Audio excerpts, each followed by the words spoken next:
Kita bergeser ke Pangkalan Balai. Dilaporkan Pengadilan Negeri Pangkalan Balai melakukan eksekusi terhadap sebidang tanah seluas 2.140 meter persegi beserta bangunannya di Kecamatan Talang Kelapa, Kabupaten Banyuasin.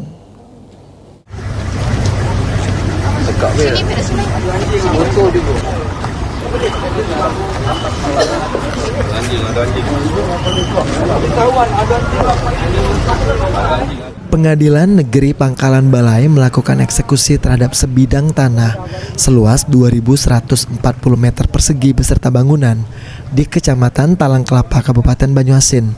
Setelah mengabulkan permohonan eksekusi pengosongan lahan yang dilakukan oleh pihak pemohon, kuasa hukum pemohon Redo Junaidi menjelaskan kliennya telah membeli aset tersebut melalui proses lelang resmi yang diselenggarakan oleh Kantor Pelayanan Kekayaan Negara dan Lelang KPKNL dan kliennya ditetapkan sebagai pemenang.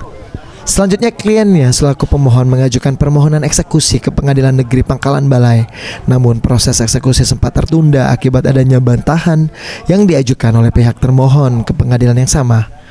Setelah melalui proses hukum yang berlaku, eksekusi akhirnya dapat dilanjutkan dan permohonan eksekusi yang diajukan oleh kliennya dikabulkan oleh Pengadilan Negeri Pangkalan Balai.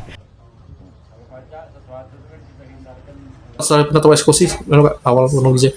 Jadi klien kami ini YS itu membeli salah satu objek lelang melalui lembaga lelang negara yaitu KPKNL. Kami selaku kuasa hukum mengajukan permohonan eksekusi ke Pengadilan Negeri Pangkalan Balai karena letak objek itu masuk di wilayah Pengadilan Negeri Pangkalan Balai.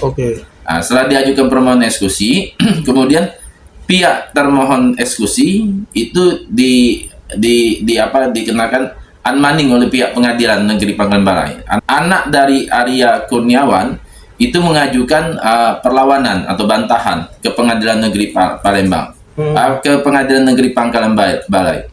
Sehingga proses eksekusi ini sempat tertunda. Pertama, sehingga eksekusi ini pun dilanjutkan berdasarkan ada surat perintah, surat penetapan eksekusi dari Ketua Pengadilan Negeri Pangkalan Balai, sehingga terjadilah proses eksekusi tersebut. Usai dilakukan eksekusi lahan seluas 2.140 meter persegi tersebut, kini sudah dikosongkan dan tidak ditempati lagi oleh pihak termohon. Aji Delia, PAL TV.